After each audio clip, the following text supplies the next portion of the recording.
Hi, I'm Shantae Hastings, Secretary of the Delaware Department of Transportation, and welcome to On the Move with DelDOT, Delaware's transportation podcast. Thanks for tuning in. We have a great show for you today. Welcome to On the Move with DelDOT. I'm C.R. McLeod, Director of Community Relations. Thank you so much for taking the time to join us. Today's guest is John Sisson. John is the CEO of the Delaware Transit Corporation. And John, welcome to the podcast. Thanks for having me, CR. So before we get into today's topic, John, tell us a little bit about yourself and your career with DART. Sure. I started in public transit right out of college at the former Delaware Railroad Administration.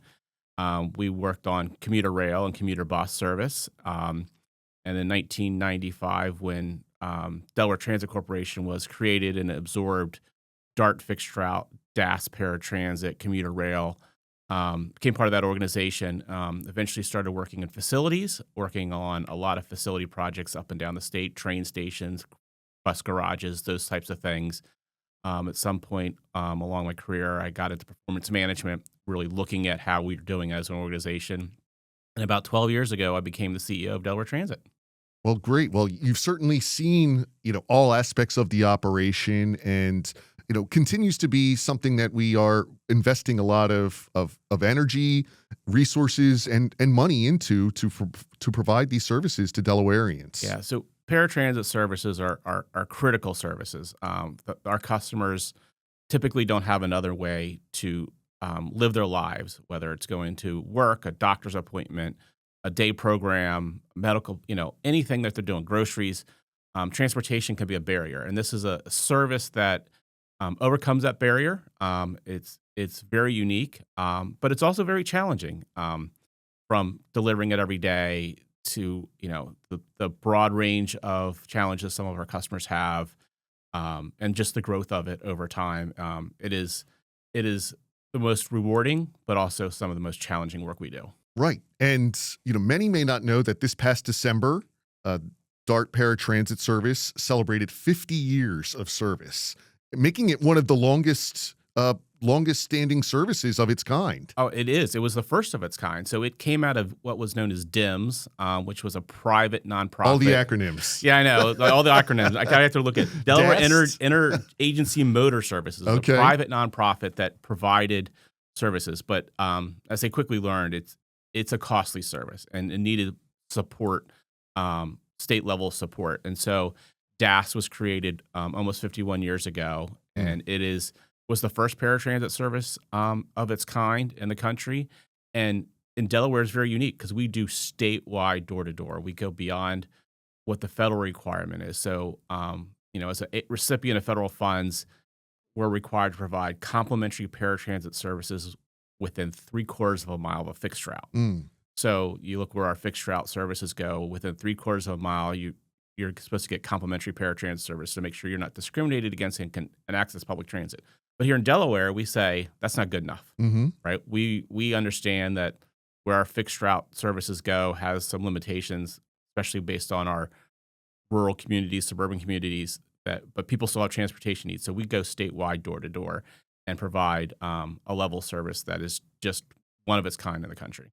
And yeah, again, someone living in another state, that they may have to walk, or if they have a mobility challenge, they might be in a wheelchair, they might be on the shoulder of a road trying to get to that closest access point. Right. There's no sidewalk.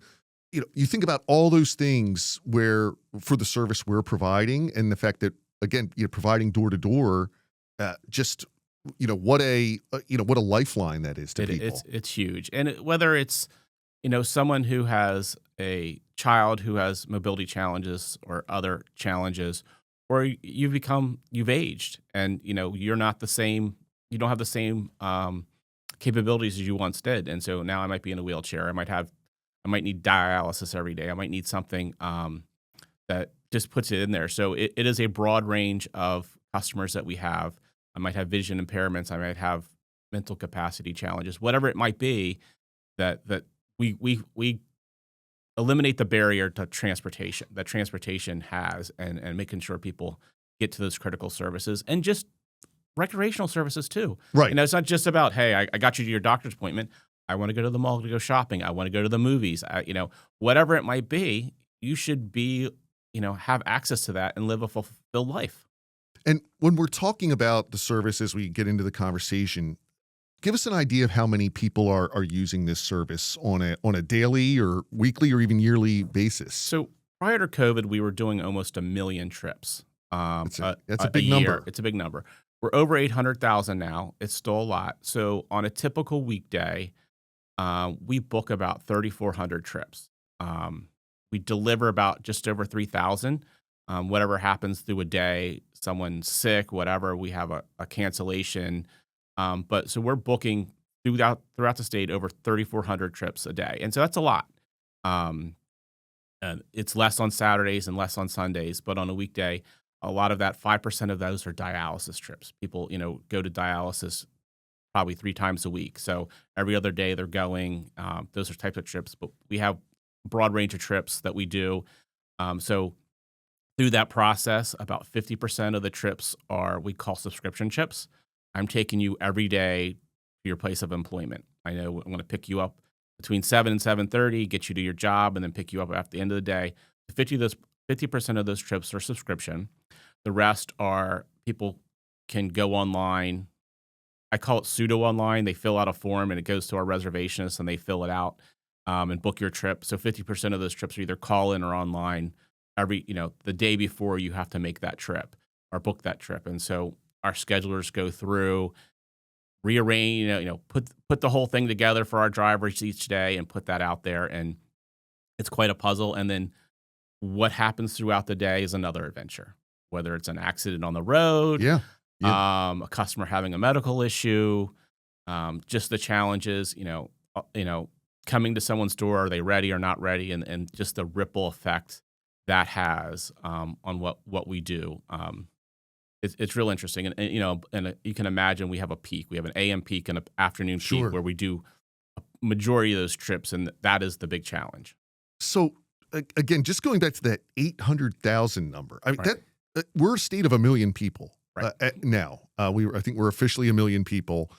800,000 trips. And now, granted, that maybe we have got repeat customers and things like that, but it's still a huge number. Talk about the service itself in terms of like how many people, we can talk. It's one thing to talk about numbers, but it takes people to deliver this deliver this service. So we have I get my numbers here. Make sure I have the right numbers here. We have over like 300 paratransit drivers every day. And so, and you're working through that schedule 7 days a week. Yeah. In Sussex County, or our Newcastle County is 7 days a week, and at the beach in the summer it's 7 days a week, matching our regular services. So it takes a lot. We have over 300 buses, and so maintaining those buses and doing all those things come into it. So we, on average, we probably have 13 to 15,000 clients in our system, and every day, or every week, we're processing almost 50 new people applying for the service. So to be eligible, you come to us and say, hey, I have a qualifying disability and I want to be able to utilize this service. And so we go through a process. We need some doctor's verification. Typically, we do an assessment, an in-person assessment. We're doing some of those virtually now. Sometimes it's easier. Instead of bringing you into our office, putting another trip on the street, Right. doing that, we try to do some virtually, and we go through an assessment process and understanding what are your limitations, what can you do and can't do. Could you partially use fixed route if it was available? Could you, maybe you have what we call night blindness and you can't drive at night, and so whatever. And so we have conditions to when you can ride. So, but 40 to 50 new customers every week are applying, and we're processing them. And so, obviously,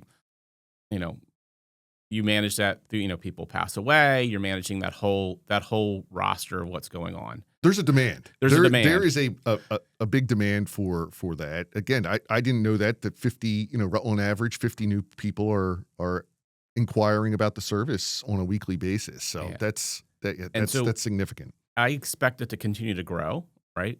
Delaware's become a retirement community, especially in Sussex County. As people continue to age, the needs will continue to grow. And so we're really trying to look to the future and understand what are those needs and how do we continue to deliver this and sustain it, because it's not inexpensive. Right. And one of the things that we've been talking about, our last podcast, we had Secretary Hastings on talking about just giving an overview of the year so far here in 2025. Obviously, revenue was a big topic for us, and funding. And this is not an inexpensive service to provide. And can you just talk to us about what does this service cost to deliver on a daily basis? So right now, our budget's just over $150 million a year for public transit in the state of Delaware. That includes fixed route, that includes SEPTA commuter rail, and that includes paratransit. Paratransit is about 45% of that budget, right? Operating costs. Yeah.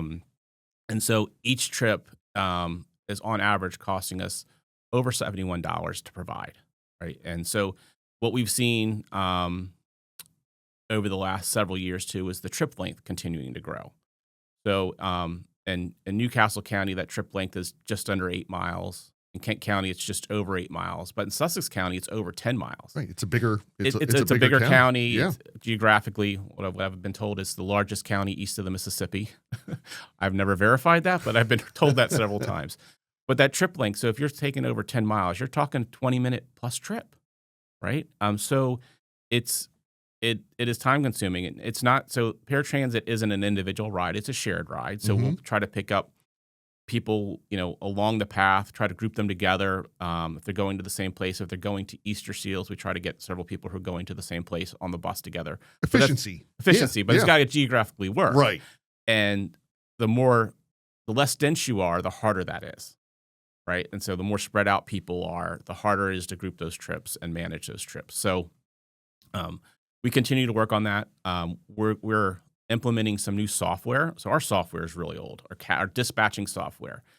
It's old to the point where we manually put in average speeds per road. Wow. And so if I say, Kirkwood Highway, the average speed is 18 miles per hour. That speed is what I use 24/7.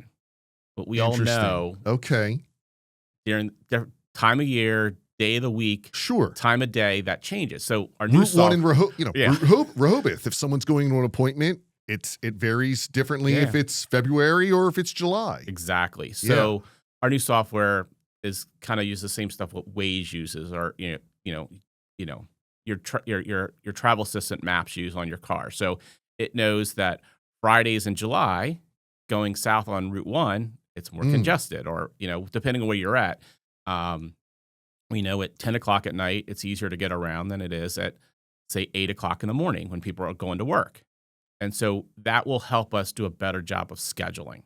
And, and that's something I've never thought of. With fixed route, where the buses are going. Right. It's easier to say, oh, okay, from this stop to this stop. And when you look at your bus schedules, the buses are there. Again, barring some major incident within usually, I'd say 2 to 3 minutes of that posted time. These are unique trips. They're unique, and every customer's a little different, right? So if I'm boarding a wheelchair, takes some time to secure it and do it right. If I'm picking someone up at an apartment complex versus their house, and we have some unique situations we get into, right? So you get into some rural areas, you have long driveways and different challenges.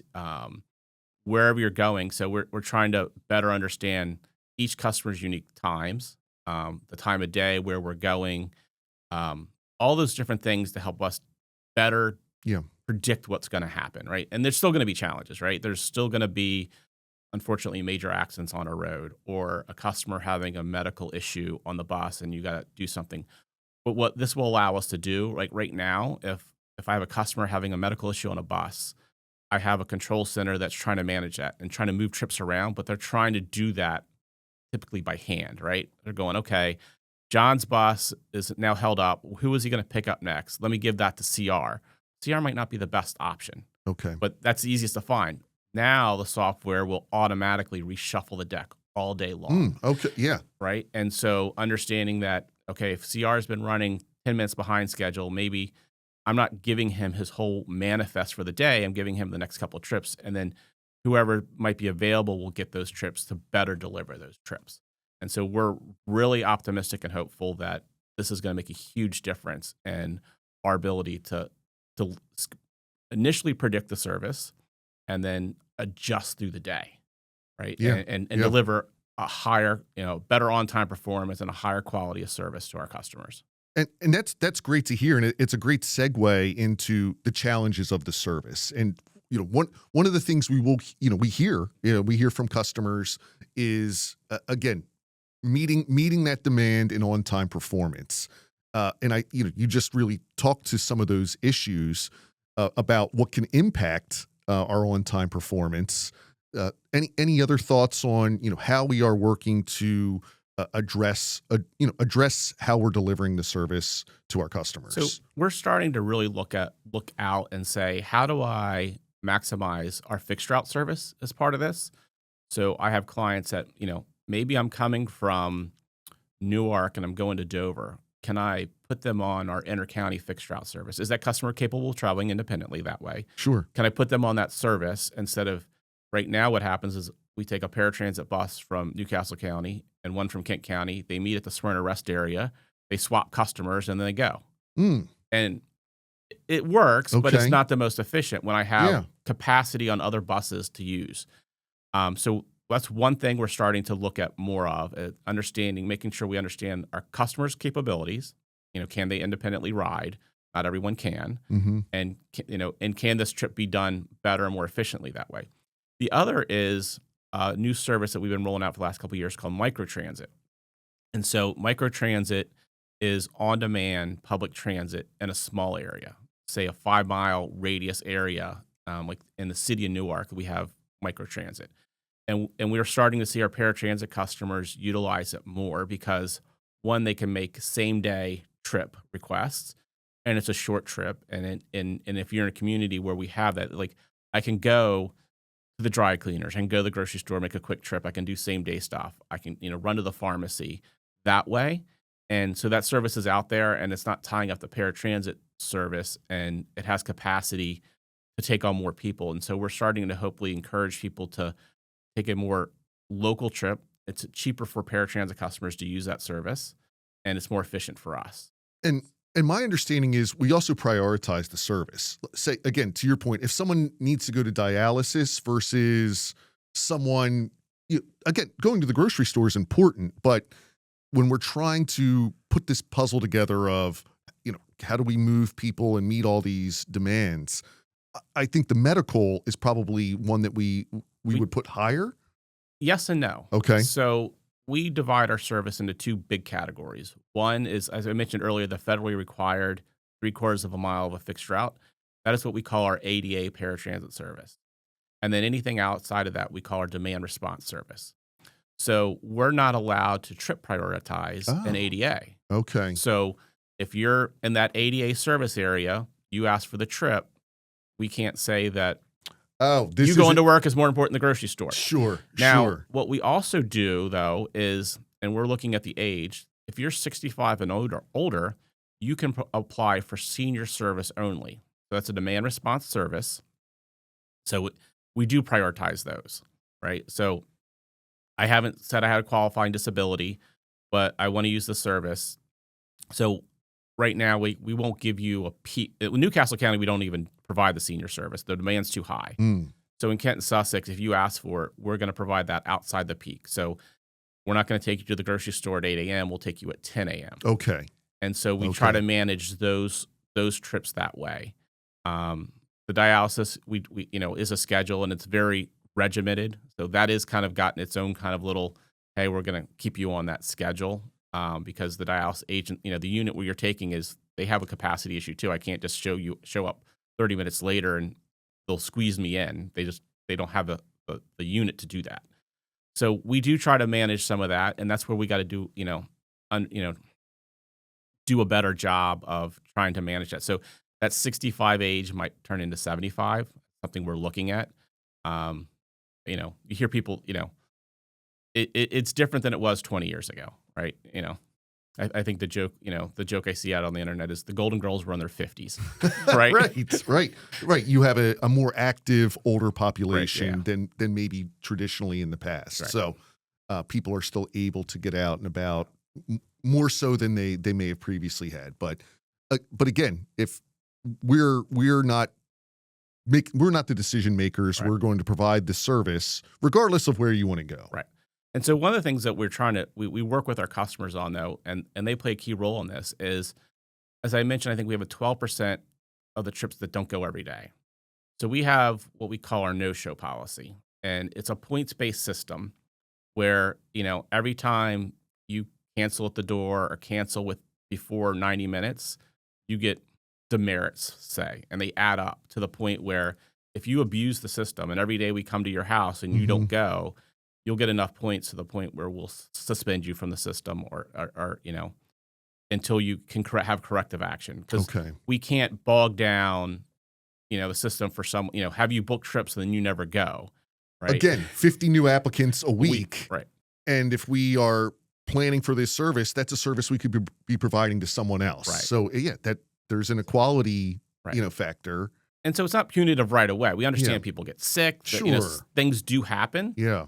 But it can't be abused. Right. And that's what we try to work with our customers to understand. Like, hey, call us. So if you call us late, it's something else. Show at the door. It's different points. But we have to protect the service for those who need it. And we just can't have people booking a spot to never use it. No, absolutely. And, also talking about, when we're talking about challenges, that's great to hear. There's plans in place and you're continuing to evolve to see how we can better meet those performance, making sure people are getting picked up when we say we're going to get picked up, things like that. You touched on it earlier, just the cost, $71 a trip and 45 million a year, or 45%. 45% of my $150 million budget. Of the budget. Yeah. So 65, 70 million. So we're what is the customer paying for this service? So if they're in the ADA service area and they're going one zone, it's $4. If they're a demand response trip, it's $6. And if you're going, say, from Newcastle to Kent County and you're going we call two zones, you're paying an additional $4. So they're not paying, a huge portion of that.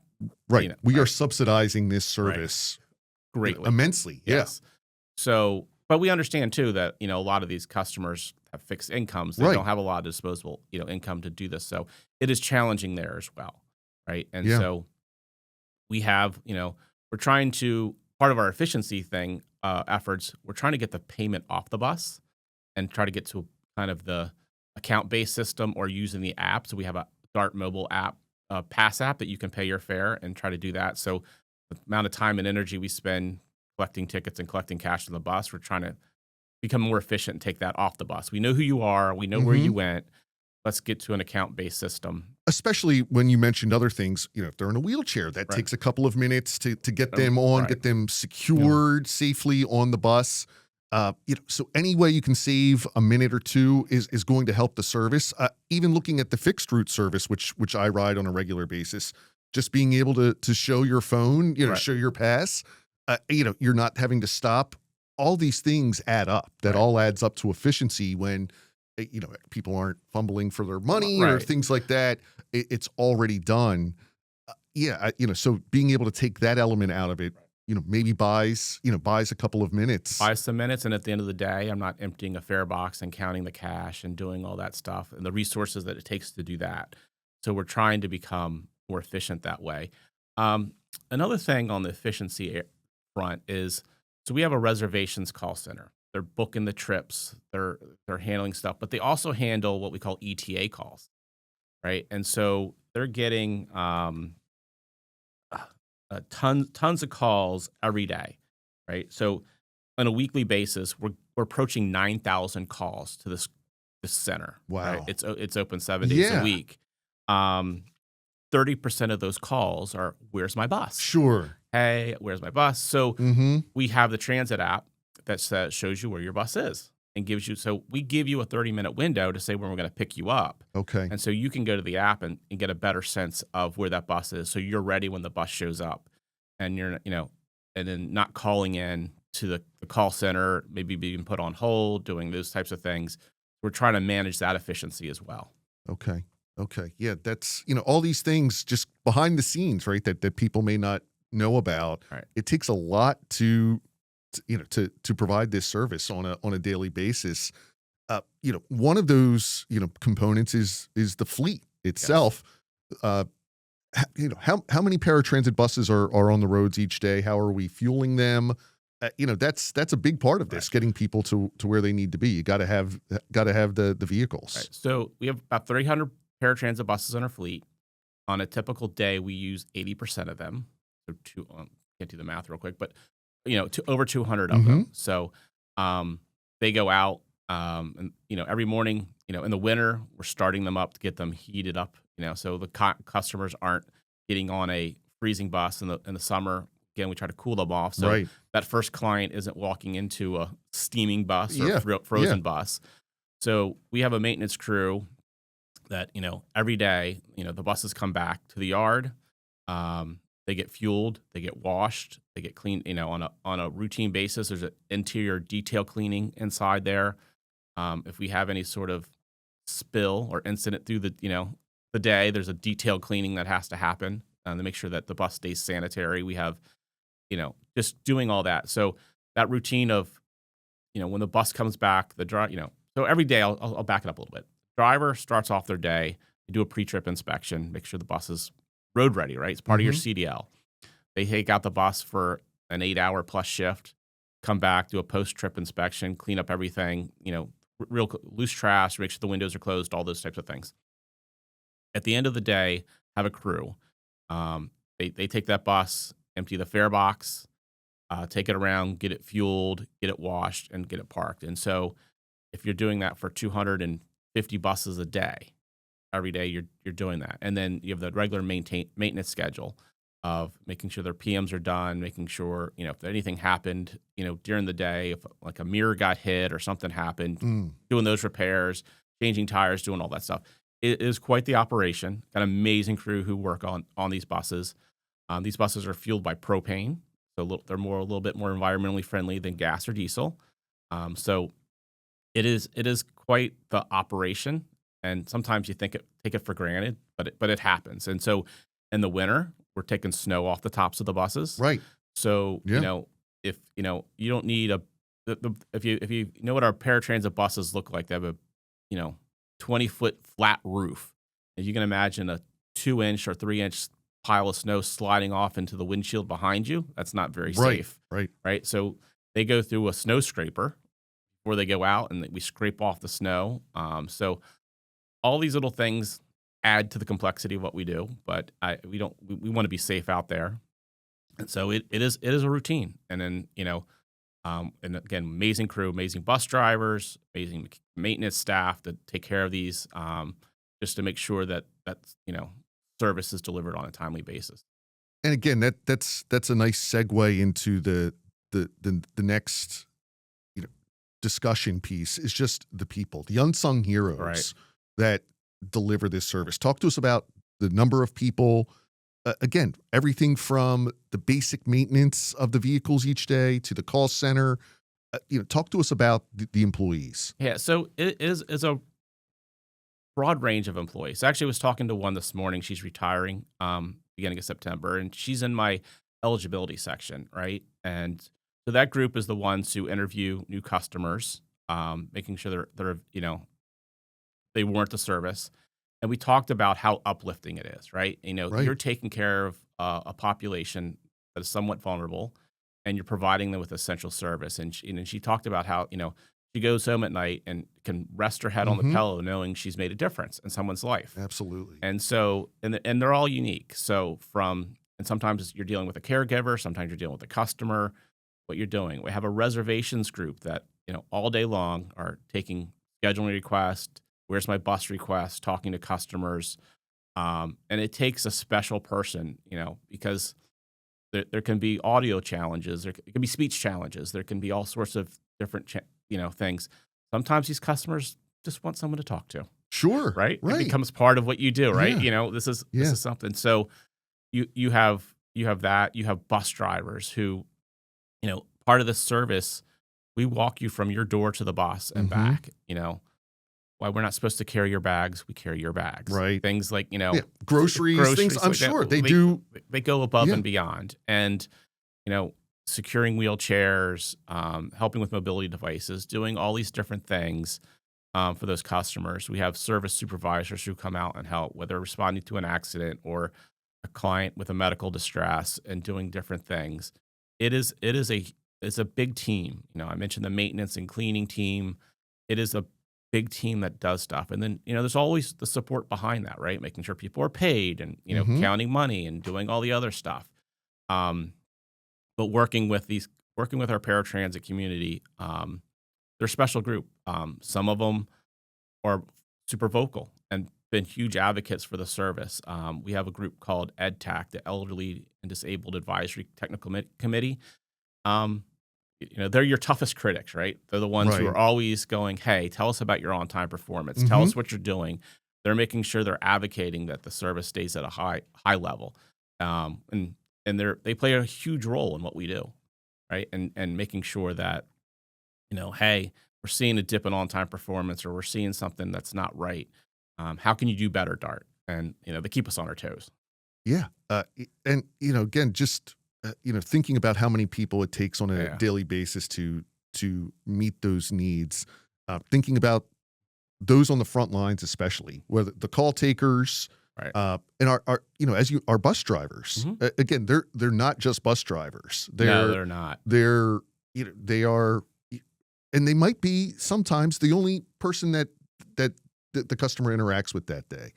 And it is, when we hear those stories about people who, whether it's a caregiver or someone reaching out and just saying, how much they rely on our drivers and appreciate the care that they go about delivering that service. It really, it's amazing. It's amazing to hear. And everyday things happen. So a couple months ago, we had a customer. She left her cell phone on the bus. Just disabled. I say youth, but I think she's pretty much an adult right now. But she has her challenges. But they called in. We found her cell phone. She wrote us the sweetest thank you letter, right? And you let the driver know because, the driver found it and made sure that, we took care of it. And, they're so appreciative. But, it's everyday life, right? Everyone leaves their cell phone or something, an umbrella, all those things that happen. But the thank you and the appreciation you get makes it all worthwhile. Right. And they're the face of the service. Yes. They're the ones out there, in the winter, we don't, again, unless it is really terrible conditions. Right. Our drivers are going out and, again, especially prioritize in those situations. If someone has a critical medical appointment, has a dialysis appointment, Right. They're going out and doing that. What type of training do they have? It's not just, I think, operating a bus. No, it's not. So you make a good point. So, when we're hiring drivers, we look for more than just the skill to drive a bus, especially on paratransit, right? Mm-hmm. So, we make sure you can, we'll help you get a CDL.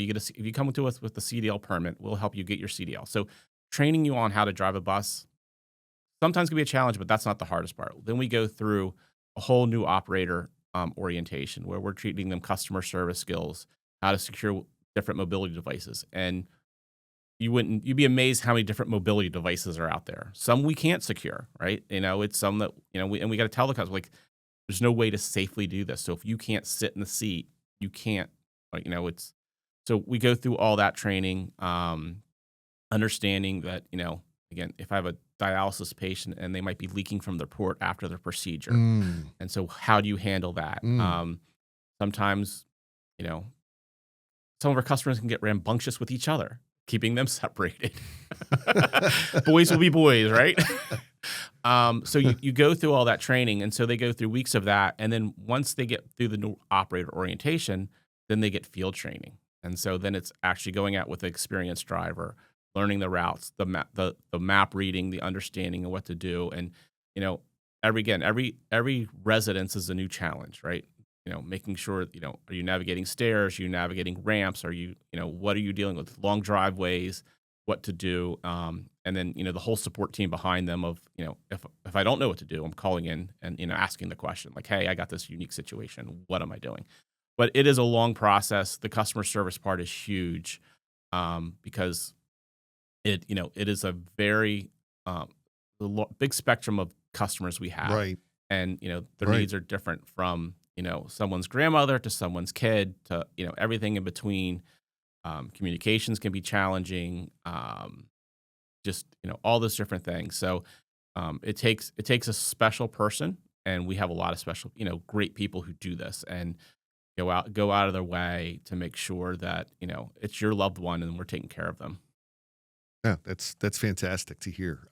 And we've covered a lot of topics. I think hopefully we've given the listener a good overview of paratransit service, whether they've not been familiar with it, or maybe it's something they're starting to consider for themselves or a loved one.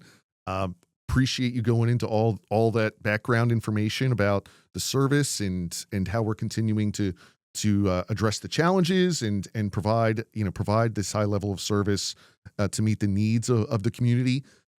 What else would you like people to know about this service, or something that we may not have covered that you'd like to inform the audience about? Just trying to think. We've covered a lot of stuff, so it's just so if you're new to it, have some patience, right? It is a process to get onboarded to it, get approved for it, do the service.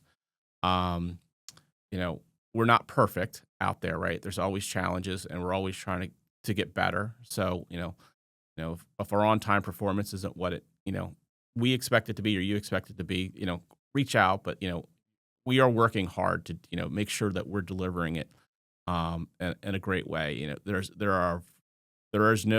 such a variety of what we do between work trips and school trips and recreational trips and everything else that we're doing. It is every day is a new adventure for us, right? Today is going to be different than what happened yesterday. Right.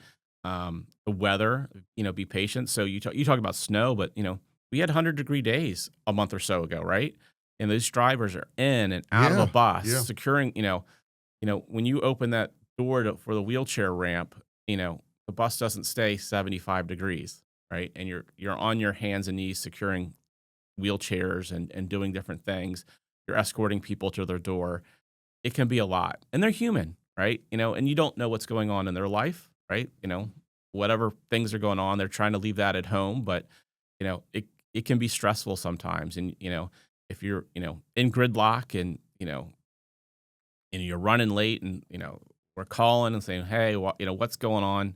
Just understand, we are doing our best. We truly are. There's no reason for us not to do our best in what we're trying to do. But it is a challenge out there, and we have an amazing team of people. We're always having retirees. We're always recruiting. So we're always recruiting for drivers. If you feel like this is something you're interested in doing, reach out to us. Again, if you have a CDL permit, we'll help you get your CDL.